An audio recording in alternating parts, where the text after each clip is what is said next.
Mummy, भाभी की शिकायतें करना बंद कर दीजिए। मानसी तैयार होकर अपने कमरे से बाहर निकल कर रसोई में पहुंची। आज उसकी इस घर में पहली रसोई थी।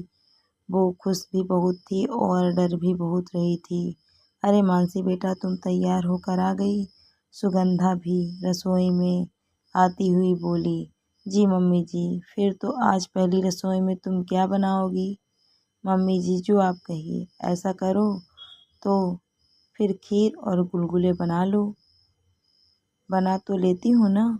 जी मम्मी जी, बना तो लेती हूँ थोड़ा थोड़ा, लेकिन पता नहीं कैसे बनेंगे, इसलिए थोड़ा डर लग रहा है। बेटा, डरने की कोई बात नहीं।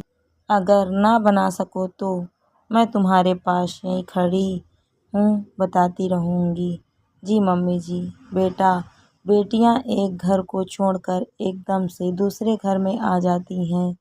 दोनों परिवारों का खान पान, रहन सहन सब अलग होता है, इसीलिए उनको परिवार के साथ रचने बसने में थोड़ा समय लगता है। तुमको मैं हर चीज़, हर स्वाद इस परिवार का समझा दूंगी। बिल्कुल भी डरना नहीं, क्योंकि ये घर तुम्हारा है। और अगर डर डर कर कोई काम करोगी तो नहीं खराब बननी होगी कोई चीज़, तब भी बन जाएगी। हम लोग कोई इतने ही होशियार थोड़ी ही ना अपने मायके से आए थे। सासू माँ ने तो हमको भी बड़े जतन से हर चीज़ सिखाई, लेकिन कभी किसी से कोई शिकायत नहीं की। और आज तक तो बेटियों का ज़्यादातर समय पढ़ाई में भी गुजर जाता है, तब तो और भी वो रसोई में ध्यान नहीं दे पाती। कोई बात नहीं, मैं तुमको हर चीज़ सिखा दूंगी और फिर देखना, एक दिन तुम मुझसे भी ज़्यादा होशियार हो जाओगी। सुगंधा की बातें सुन तो जैसे मानसी के अंदर का सारा डर समाप्त हो गया, लेकिन वो कुछ सोचने को मजबूर हो गई। मम्मी को तो हमेशा भाभी से शिकायत ही लगी रहती है। नंदा को खाना ढंग से बनाना नहीं आता, नंदा की रोटी कच्ची रह जाती है, नंदा की सब्जी में हमेशा कभी नमक कम तो मिर्ची ज़्यादा, और कभी मिर्ची मसाला कम और नमक ज़्यादा, कभी चाय में शक्कर शक्कर भर देती है। सुबह जल्दी उठना तो जानती ही नहीं। प्रशंसा के दो बोल तो कभी नहीं बोले। हाँ, शिकायतें हर समय उनके मुंह पर रहते हैं। पता नहीं क्या सिखा कर भेजा मायके वालों ने। इतने दिन हो गए इस घर में शादी कर आए, आज तक स्वाद ही नहीं किसी का समझ पाए। मुझको तो यही डर लगता है कि पता नहीं कैसे यह घर गृहस्थी चला पाएगी। बस उनको शिकायत करना ही आता है, लेकिन आज तक मम्मी ने भाभी को कुछ भी नहीं सिखाया, जबकि भाभी भी तो एमए करते करते शादी हो गई थी। और इस बार जब मानसी मायके गई तो जैसे ही उसकी मम्मी ने मानसी से उसकी भाभी की शिकायत की तो मानसी तुरंत झट से बोल पड़ी, मम्मी आपको पता है मेरी मम्मी जी कितनी अच्छी हैं कि उन्होंने पहली रसोई में ही मेरा सारा डर खत्म कर दिया।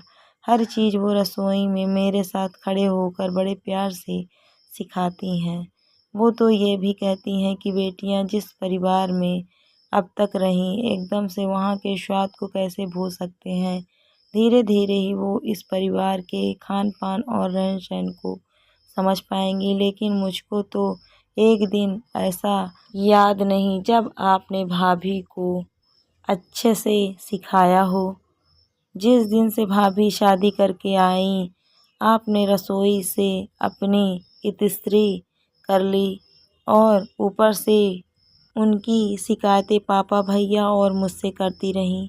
भाभी कितना डरती है आपसे कि आपके सामने ढंग से हंस बोल भी नहीं पाती। और बहुत दिन हो गए भाभी की शादी को, लेकिन उनका फूल सा चेहरा मुरझा गया है। उनको हर समय इस बात का डर लगा रहता है कि पता नहीं कब और कौन सी बात पर आप उनको डांट दें। मम्मी, उनको दिल से अपनाइए, उनको इस घर को अपना होने का एहसास करवाइए, आपको भी अच्छा लगेगा और उनको भी। इतना कहते कहते मानसी भावुक हो गई और उसने कस्तूरी का हाथ पकड़ लिया। प्लीज़ मम्मी, भाभी को भी सुख चैन से रहने दीजिए।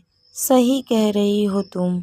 मैं भी जब शादी करके आए तो मुझको भी रसोई का कोई काम ढंग से करना नहीं आता था, तो तुम्हारी दादी बड़ी मनोयोग से मुझको सब कुछ सिखाती थी। लेकिन हम तो सास बनकर अंधकार में ही फूल गए और बहू के सिर माथे सारी जिम्मेदारी छोड़ दी और उस पर भी उससे शिकायतें रहने लगी। लेकिन अब नहीं, अब मैं भी नंदा को सब चीज़ें रसोई में खड़े होकर समधन जी की तरह बड़े प्यार से सिखाऊंगी, कस्तूरी पछताते हुए बोली। दोस्तों, कहानी आपको कैसी लगी कमेंट करके ज़रूर बताइएगा। अगर कहानी अच्छी लगी तो वीडियो को लाइक शेयर ज़रूर करें।